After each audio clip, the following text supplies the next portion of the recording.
talked about this last week. Like, I want the Jags to play well and win, but I'd rather them play bad and win than play well and lose, or say, have to look now and go, well, here's some good things that they did. Here's some steps they took in a positive direction. You can get the worst of that last year. Yeah, you can get the worst of the worst, which was Carolina, who played bad and lost, right? Like, that's essentially what rewatching that game yesterday, Logs, I was watching it going, man, Carolina had all kinds of chances to stay in this game. They really did. They just didn't execute anything ever. Any big moment, they didn't come through. I think that's one of the things I was talking to you guys about last week is that I'm not a believer in Bryce Young.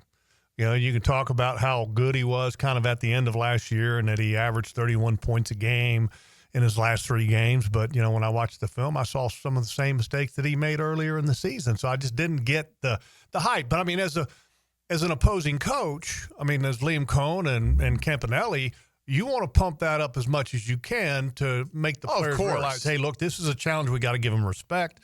So you kind of play that card a little bit.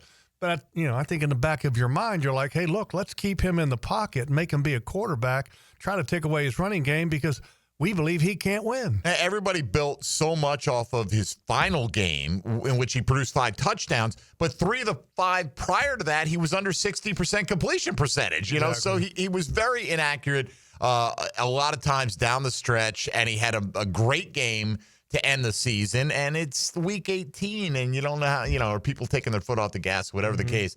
That's their problem. Yep. We got a W, and we also have a couple more draft picks, so why don't we start off today's show with today's 10-10 take.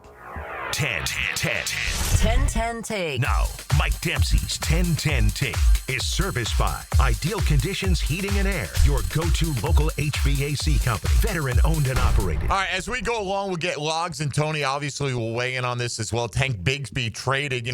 We talked, Tony, for a while this summer. It looked like maybe ETN would be the one who would be available. Tank Bigsby was leading the reps all throughout the offseason and camp. And then we got to a point where we said, well, you know what?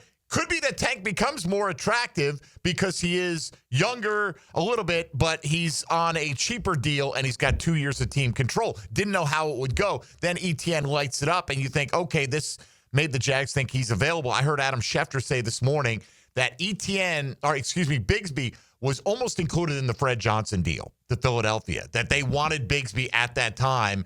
And I think the Jags, the sense was either the price wasn't there yet or that they wanted to make sure that they had what they thought they had in the running game. So Tank Bigsby goes on and he says, oh, man, can we afford to do this? Is going to leave us thin. Most teams don't have the luxury of 4 tailbacks on their active roster or on their 53-man roster, period. So it does put a little bit more pressure on some of these rookies coming in, but that's life in the National Football League. Basil Tutin and LaQuint Allen can step up. And Jaquin and Jackson, Logs, I said it a couple weeks ago, I think there's a lot of Tank Bigsby to his game. And if you needed another guy, he's sitting there on the practice squad. Yeah, he's not at the level that Tank is, though. Tank's got a little bit more juice to him than he might, but in terms as like a physical between the tackles runner who can get you short yardage and move the pile. Big back. But I just found it interesting. The first one into the tunnel after the game was Tank Bigsby. Well, remember when he put that tweet out a couple of weeks ago? Yeah. And we were all wondering, what is this in relation to? And now you wonder, did he get wind of he was almost dealt out of the building? I don't know. I don't know if it was that. I just think you had a player who was probably not happy with his rotation and his touches, at the conclusion of that game. And that's why it was kind of eerie is that, the clock hits 0, everybody's celebrating. And there goes Tank Bigsby running into the tunnel. It was like, oh, wait a minute. You're celebrating, right? You won. And it was almost like the personal lack of touches was more important than the win in a lot of ways. And look, I'm just guessing here, but that's the look and the appearance that it had. And look, I think he's a great runner. I do. I think he's a fantastic runner. The one issue that you can say about him, he's not a great receiver. He fumbles the ball every 30 touches. That's fact. You can't argue that.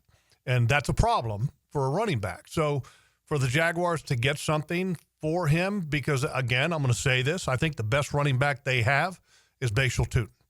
I really believe that. He does things that is special. And now he's had some fumbling issues at Virginia Tech, but he hasn't shown any of that yet.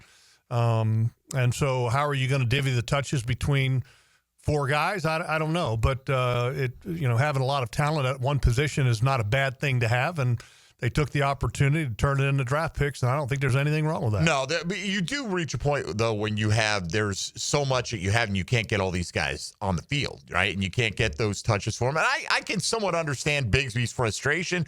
You're listed as a co-starter, and I felt like, coming out of that game, we even discussed it yesterday. I think it might have even been off the air. I said to David Rohr, the writing's on the wall. Bigsby's the odd man out. And I didn't think he'd get dealt yesterday, but that's kind of where it seemed like it landed. I love how active Gladstone is as a GM, right? Like when you're going through training camp and it was coming up on cut day and he's like, well, we're not keeping Fortner. Can we do something with it? He trades him. He gets something back, right? And as you mentioned, maybe the Tank Bigsby thing was in the air, even when that was going on, when they were willing to make that kind of deal. It didn't happen with, when they traded somebody up. Like he's so active, which is not something we've seen in a while. It feels like here in Jacksonville, he's very much in on what they're trying to get done. Look, they drafted a couple rookies. Those are the guys whose opportunities they want to see get expanded. No doubt. As we go into this thing. And with the way that ETN looked this week, I love that. Look, we were going to have the discussions week to week. How are they going to get all four active this week? Who's going to be the odd man out? That's done. Right? Like, you don't have to ask that question anymore. You got the three guys that are active. LaQuint Allen certainly looks all the world like we all thought he would.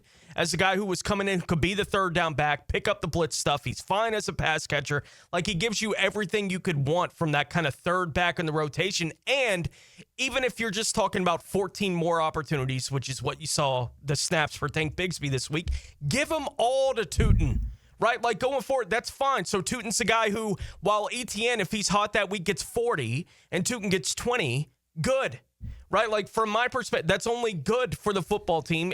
You don't have to worry about that fourth running back. You can keep somebody else active. And to go back to Gladstone, we which was the Liam Cohn show. Now it is called Jaguars HQ with Tony Vaselli and James Gladstone, and I'd asked him the question about, you're at the point now you got a roster, is the work done? And he flat out said no.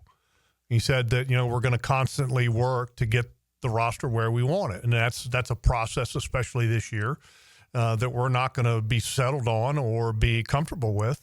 And I think that was clearly a message that they're going to keep on working.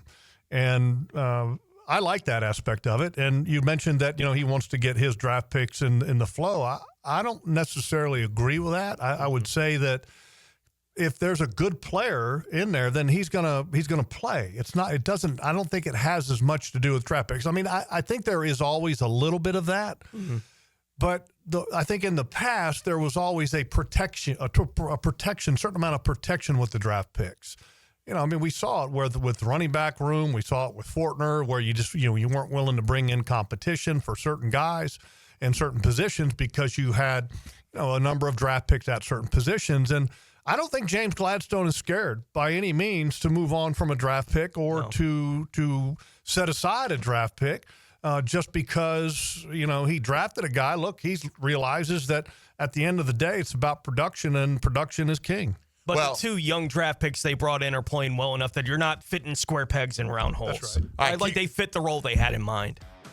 What's up, everybody? Fat Tony here. Thanks so much for watching 1010XL Jaguars on YouTube. Before you go away, please like this video, subscribe to this channel, and be sure to check out our other team-specific channels on 1010XL's network on YouTube.